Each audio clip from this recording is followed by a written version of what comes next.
جب بھی United nation کے فورم میں اس طرح سے جانا ہوتا ہے پاکستان کو، تو پاکستان کو ہمیشہ سے مسائل درپیش رہے ہیں، خارجی بھی اور داخلی بھی اور معاشی بھی۔ اس وقت آپ کتنا مختلف دیکھ رہے ہیں ایک کیئر ٹیکر پرائم منسٹر کا جانا اور خطاب کرنا یونائٹڈ نیشن میں؟ سب سے پہلے تو بات یہ ہے کہ پرائم منسٹر ہوتا ہے اور اس کو وہی پروٹوکول ملے گی وہاں پہ جو کہ کسی الیکٹڈ پرائم منسٹر کو ملتی ہے۔ دوسرا یہ کہ اس وقت جو خطے کی صورتحال ہماری یعنی ساؤتھ ایشیا کی صورتحال ہے، اس میں کچھ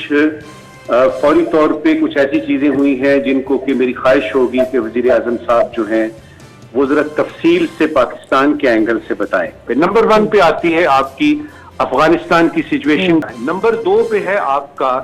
کہ آپ نے پاکستان کو، جو کہ پچھلی کئی سپیچز میں اس کا ذکر نہیں تھا اور اس میں ڈیفینیٹلی ذکر ہوگا، وہ ہے آپ کی جو SIFC آپ نے بنائی ہے جی کہ آپ نے انویسٹمنٹ جو ہے کرنی ہے، تو اس کے لیے پرائم منسٹر کو چاہیے کہ وہ ایک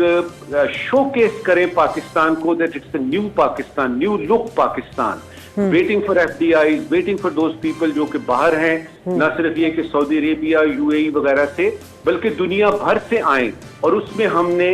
جو آپ کہتے تھے کہ جی وہ چیز نہیں ہے، وہ ہم نے اسٹیبلش کر لی ہے، اور وہ ہے 1 ونڈو آپریشن، اور اس کو نہایت سنجیدگی سے یعنی اس پہ عمل درآمد ہو رہا ہے۔ تو SIFC کا پراپر طریقے سے یوں سمجھیے کہ ہم نے سیل کرنا ہے یہاں۔ تیسرے اہم پوائنٹ پہ آپ کا آتا ہے کلائمیٹ چینج کا۔ اب کلائمیٹ چینج 2 لیول پہ دنیا نے ابھی تک دیکھا ہے، ایک ہے کہ صرف باتیں کرنی، اور اللہ خیر صلاح یہ G20 کے بھی ہوئی ہے، وہ کلائمیٹ چینج کا ان کی ڈیلی ڈیکلریشن پڑھ لیجئے، آپ کو پتہ لگے گا یہ وہی ہے جو پچھلی دفعہ کی ہے۔